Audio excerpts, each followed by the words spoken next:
frères et sœurs, nous sommes encore là ce matin pour notre émission Bien commencer la semaine avec la parole de Dieu. Et ce matin, nous allons parler de l'importance de la prière d'ensemble, la puissance de la prière en commun. Lisons Matthieu 18, verset 19.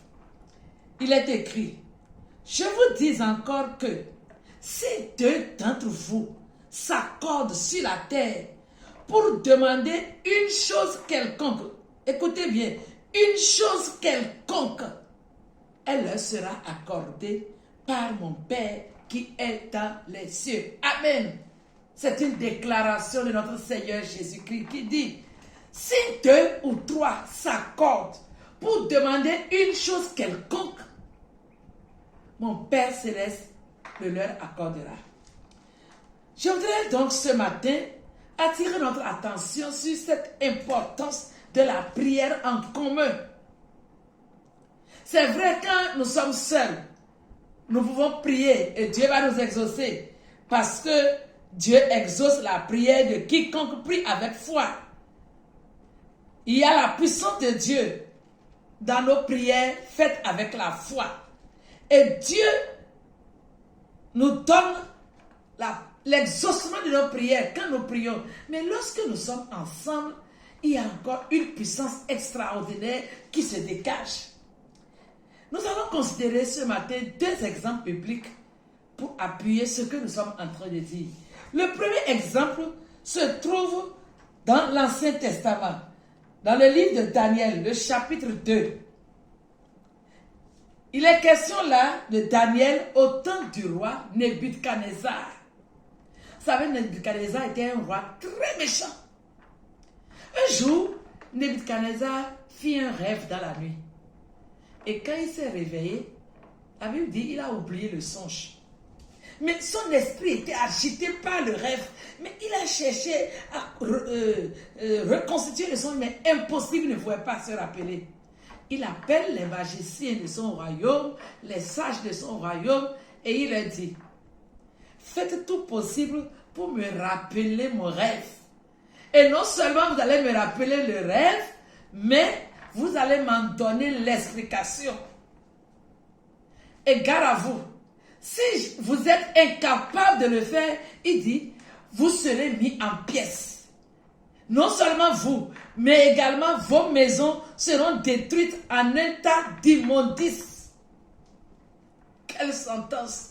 Vous voyez jusqu'à quel point ce roi était méchant. Tu rêves, tu oublies et tu dis aux autres: rappelez-moi mon rêve. Et si vous ne pouvez pas, je vous tue et je réduis vos maisons en un tas d'immondices. C'est-à-dire, je vais exterminer vos maisons, vous et vos familles. Quelle méchanceté! Les sages de Babylone ont été convoqués, mais ils ne pouvaient pas. C'est impossible. Ils ont dit: oh roi, ce que tu demandes est difficile. Nous ne pouvons pas. Le roi se mit en colère et il a ordonné à Arjoc, qui était le chef des gardes du roi, d'aller massacrer tous les sages de Babylone à cause de cela. C'est en ce moment que l'information va tomber dans les oreilles de Daniel. Daniel vient discrètement voir le roi et il demande au roi de lui accorder un peu de temps et il va revenir. Et là, nous lisons le verset 17.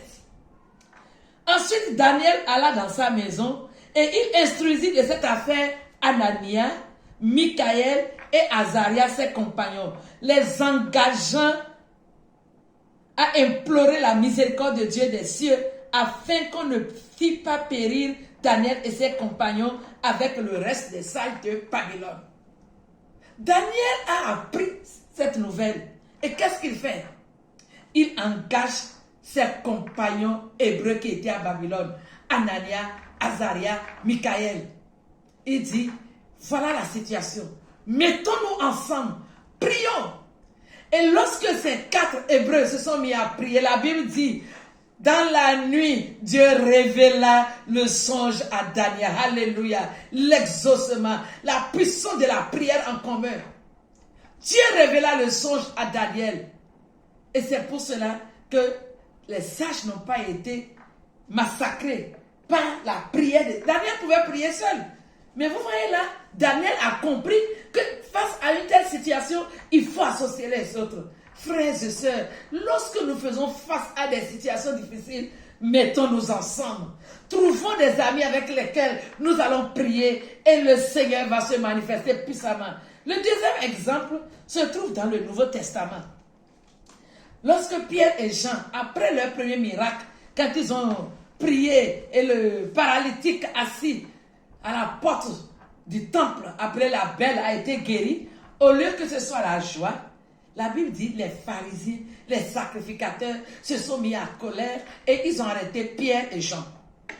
Ils les ont questionnés. Et après les avoir relâchés, la Bible dit Pierre et Jean allaient trouver leur autre frère en Christ. Et nous lisons le verset 24. Ils sont allés les voir pour leur raconter tout. Lorsqu'ils l'eurent entendu, ils élevèrent à Dieu la voix tous ensemble et dirent, Seigneur, toi qui as fait le ciel et la terre, la mer et tout ce qui s'y trouve. Nous sautons le verset 25 et le verset 31 nous dit, Acte 4, 31, quand ils eurent prié, le lieu où ils étaient assemblés trembla. Alléluia. Ils furent tous remplis du Saint-Esprit et ils annonçaient la parole de Dieu avec assurance. Le résultat ne se fit pas attendre. Ils ont associé les autres disciples. Ensemble, ils ont prié pour la situation. La Bible dit, le lieu trembla. Quand nous sommes ensemble, il y a une force extraordinaire qui se dégage. Face à des situations difficiles, face aux menaces qui pèsent sur nos familles, sur nos pays, sur notre église, pourquoi ne pas nous mettre ensemble et prier? Il y a la puissance qui se trouve dans la prière d'ensemble, la prière en commun. Le diable le sait. C'est pourquoi il met tout en œuvre pour nous diviser, pour nous empêcher de rester ensemble, pour nous empêcher de prier ensemble. Il ne permet pas à l'église d'être ensemble, il ne permet pas aux églises de s'unir, il ne permet pas au corps de Christ dans une ville, dans un pays de se mettre ensemble pour prier. Pourquoi? Parce qu'il sait que quand nous sommes ensemble dans la prière, des choses extraordinaires vont se passer. Frères et sœurs, ne nous laissons pas distraire par le diable. Et je voudrais te dire, mon frère, peut-être que le problème que tu vis, depuis là, tu essaies de prier seul. Mais trouve des frères, trouve des sœurs avec lesquels vous allez prier ensemble. La Bible dit, 2 ou 3 qui s'assemblent pour demander quelque chose, Dieu le leur accordera. Ne soyons pas isolés. Mettons-nous ensemble. Que chacun ait un groupe de prière. Voilà ce que j'encourage à chacun. Que chacun ait un groupe de prière. Et devant les situations, si vous vous mettez ensemble et vous priez, quelque chose d'extraordinaire se produira. Que le Seigneur nous soutienne, que le Seigneur nous aide et que tout esprit de division, tout ce qui empêche le corps de Christ d'être ensemble soit brisé au nom de Jésus-Christ. Et nous allons remporter de grandes victoires. Nos pays ont besoin du corps de Christ, de se mettre ensemble, prier pour présenter les situations à Dieu. Et Dieu nous exaucera d'une manière extraordinaire, comme il a fait au temps des disciples, comme il a fait au temps de Daniel. Que Dieu vous bénisse. Agréable semaine. Shalom.